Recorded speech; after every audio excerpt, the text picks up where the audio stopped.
Class 10th का ये chapter है नेल्सन मंडेला के नाम से, जिसके 2 पार्ट हम कर चुके हैं।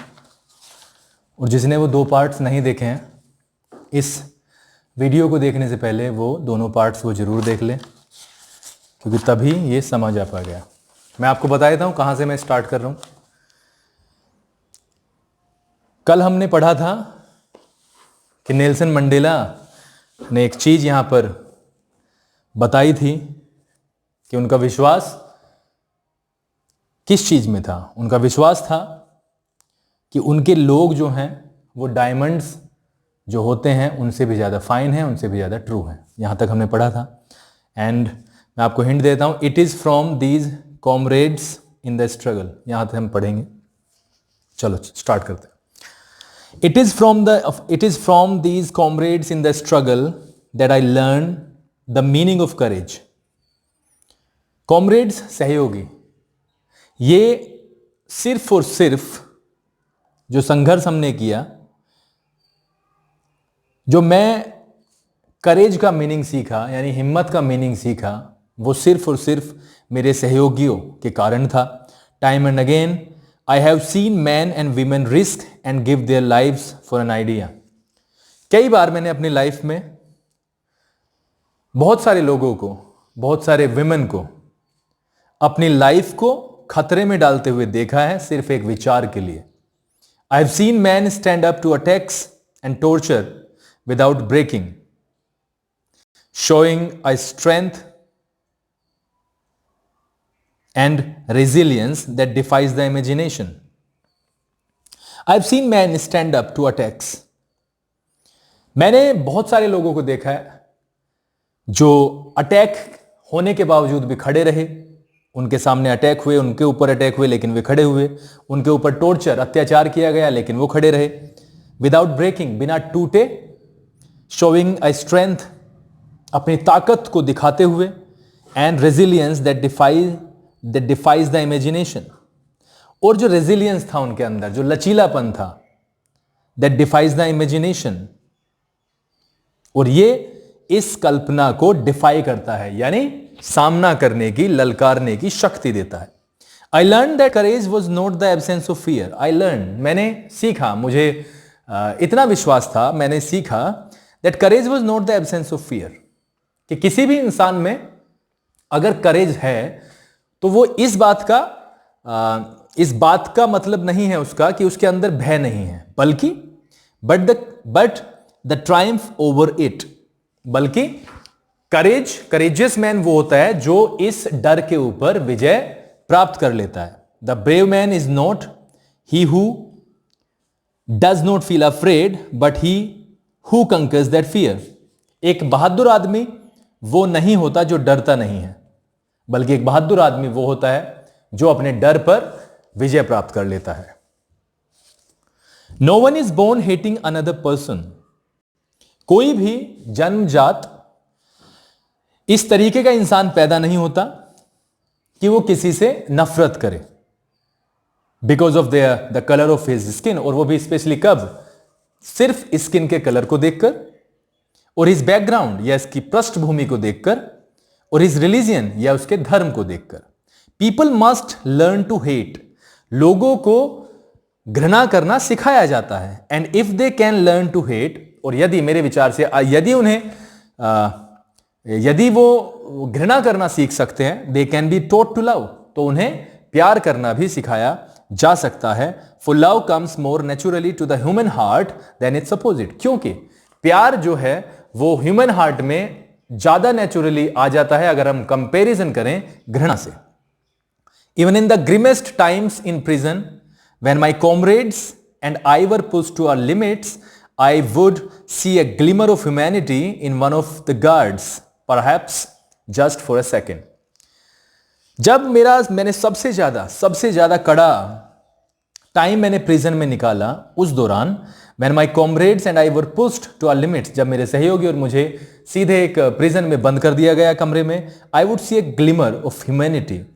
मैं एक मानवता की एक झलक देखा करता था in one of the guards, वहीं पर जो गार्ड थे उनमें से एक में, perhaps just for a second, शायद वो एक ही सेकंड के लिए होता था, but it was enough to reassure me and keep me going. लेकिन ये एक क्षण मेरे लिए बहुत बड़ा क्षण था, क्योंकि वो मुझे विश्वास दिलाता था और मेरी जो यात्रा थी उस पर मुझे अडिग रहने के लिए प्रेरित करता था। Man's goodness is a flame that can be hidden but never extinguished. जो आदमी की अच्छाई होती है वो उस ज्योति की तरह होती है जिसे छिपाया तो जा सकता है, लेकिन उसे कभी भी बुझाया नहीं जा सकता, उसे खत्म नहीं किया जा सकता। In life every man has twin obligations. जीवन में हर इंसान के दो उत्तरदायित्व, दो दायित्व होते हैं, जिम्मेदारियां होती हैं। ओब्लिगेशंस टू हिज फैमिली, एक दायित्व होता है उसकी फैमिली के लिए, टू हिज पेरेंट्स, माता पिता के लिए, टू हिज वाइफ, पत्नी के लिए, एंड चिल्ड्रन, और बच्चों के लिए, and he has an obligation to his people. और इसके अलावा उसका एक दूसरा दायित्व भी होता है जो होता है उसके लोगों के लिए, जनता के लिए, हिज कम्युनिटी, उसके समुदाय के लिए, हिज कंट्री, उसके देश के लिए।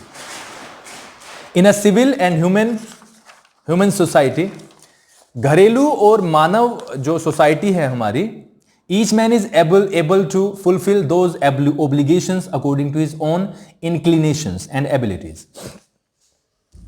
हमारी इस सोसाइटी में प्रत्येक व्यक्ति को अपनी इच्छानुसार इन उत्तरदायित्वों को निभाने की जिम्मेदारी होती है, कैपेबिलिटी होती है।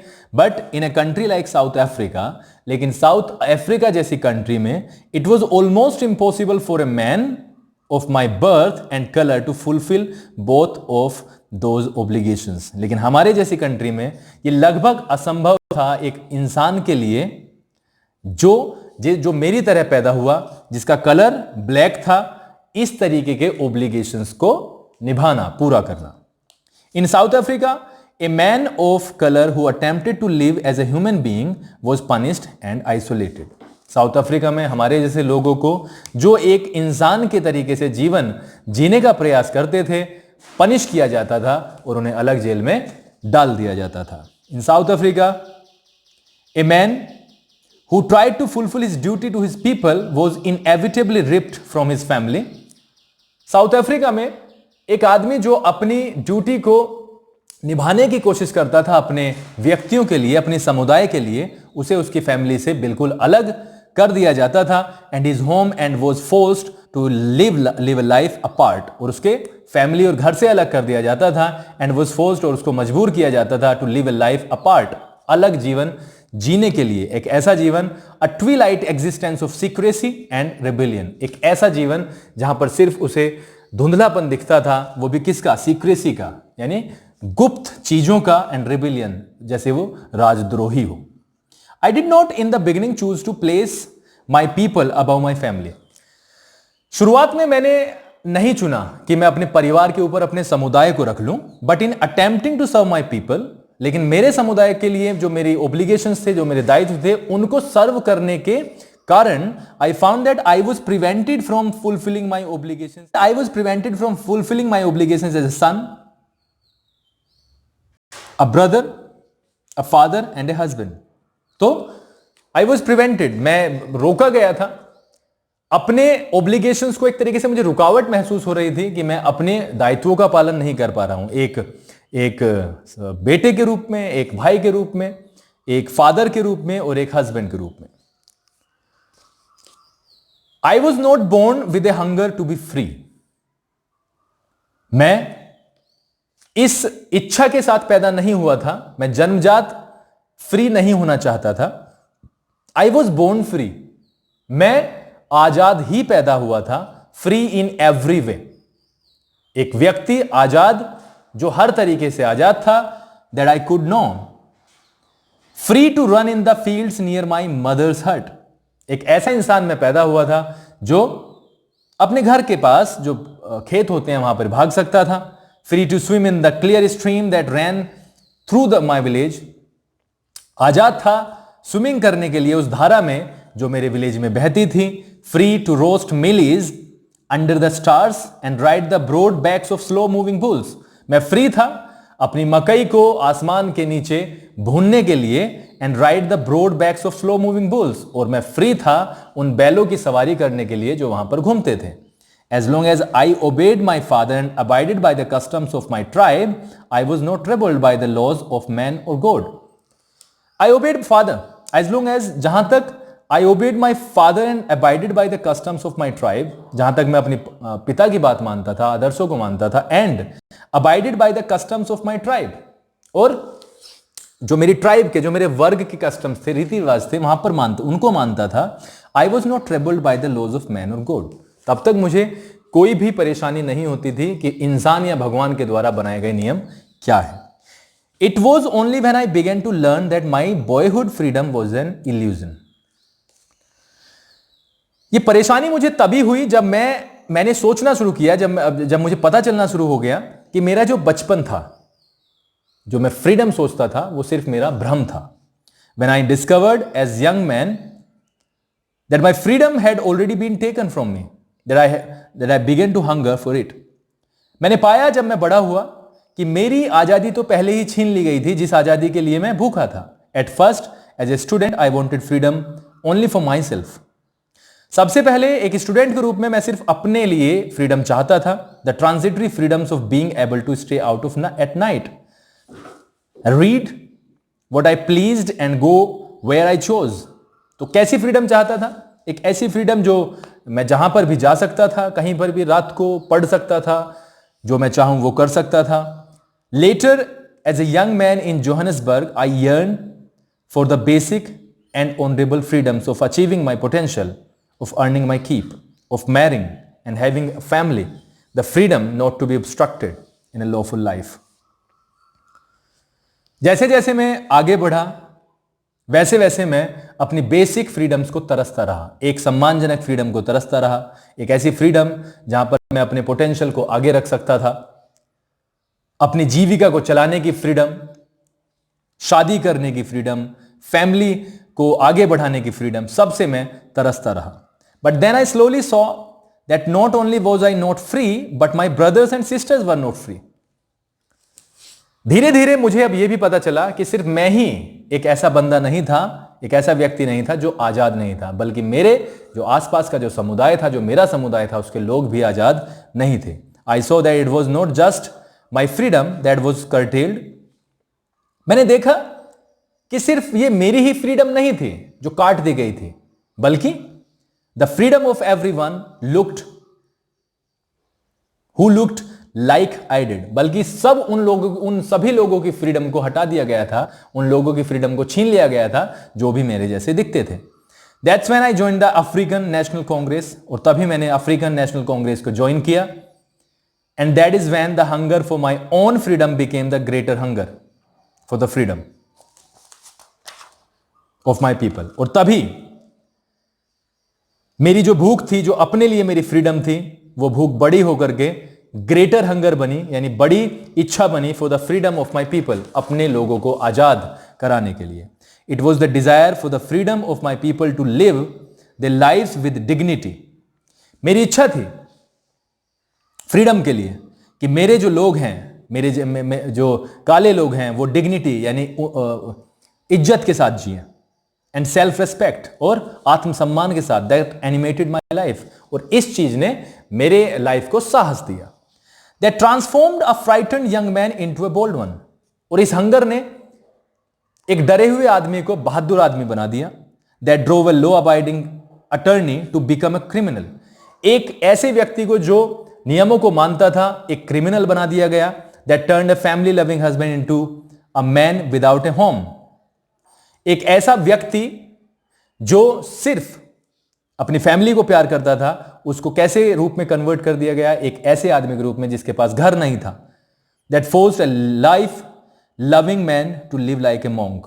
एक ऐसा व्यक्ति जो अपनी जिंदगी से प्यार करता था, उसे सन्यासी, साधु जैसी जिंदगी बिताने पर मजबूर कर दिया गया उस हंगर ने. I am no more virtuous or self sacrificing than the next one. मैं और व्यक्तियों से जो मेरे आगे खड़े हैं उनसे ज्यादा ना तो सदाचारी हूं, ना ही सेल्फ सैक्रिफाइसिंग जो बलि देता है वो हूं. But I found that I could not even enjoy the poor and limited freedoms I was allowed when I knew my people were not free. लेकिन मैंने पाया कि मुझे जो फ्रीडम्स मिली हुई हैं, जो जो जो ये पुअर फ्रीडम है, जो ये लिमिटेड फ्रीडम है, मैं उनसे खुश नहीं था। बिकॉज मुझे पता था कि मेरे लोग, मेरे समुदाय फ्री नहीं है। Freedom is indivisible. मेरे विचार से फ्रीडम इनडिविजिबल है, जिसे विभाजित नहीं किया जा सकता। The chains on anyone of my people were the chains on all of them. मेरी जाति के एक भी लोग, एक भी आदमी को गुलाम बनाना या उसकी फ्रीडम को रोकना ऐसा था जैसे सभी लोगों की फ्रीडम को छीना गया हो। The people were the chains of on all of them, the chains on all of my people were the chains on me. और उन लोगों की फ्रीडम को छीनना ऐसा था जैसे मेरी फ्रीडम को छीना गया हो। I knew that the oppressor must be liberated just as surely as the oppressed. मैं विश्वास करता था दो आदमी होते हैं, एक अत्याचार करने वाला, एक अत्याचार सहने वाला। मेरे विचार से जो अत्याचार करता है उसको भी उसी तरीके से फ्री कराना चाहिए जैसे कि अत्याचार सहने वाले को हम कराते हैं। A man who takes away another man's freedom is a prisoner of hatred. मेरे विचार से एक आदमी जो किसी की फ्रीडम छीनता है वो भी उतना ही ज्यादा प्रिजनर है, वैसा ही प्रिजनर है जैसा कि वो अत्याचार सहने वाला है। सिर्फ जो ओप्रेसर है यानी जो अत्याचार करता है वो हेट्रेड यानी घृणा के जेल में बंद होता है। He is locked behind the bars of prejudice and narrow mindedness. वो एक ऐसे जेल में बंद होता है जो उसको पहले से ही विश्वास दिलाया गया है उसकी सोसाइटी के द्वारा, एंड नैरो माइंडेडनेस। और उसकी बुद्धि जो है वो सिर्फ नैरो माइंडेड है, यानी उसके जो दिमाग है वो उन्हीं चीजों पर काम करता है। I am not truly free if I am taking away someone else freedom. मेरे विचार से अगर मैं किसी दूसरे की फ्रीडम को छीनता हूं तो मैं वास्तविक रूप में फ्री नहीं हूं। Just as surely as I am not free when my freedom is taken from me. The oppressed and the oppressor alike are robbed of their humanity. और अत्याचार करने वाला और अत्याचार सहने वाला दोनों ही मानवता, जो मानवता एक हमारे पास में गुण होता है, उससे वो उनकी जो मानवता है उनको लूट लिया जाता है। अगर मैं किसी पर अत्याचार करता हूं तो मैं भी इन अ वे आई एम इम्प्रिजन्ड।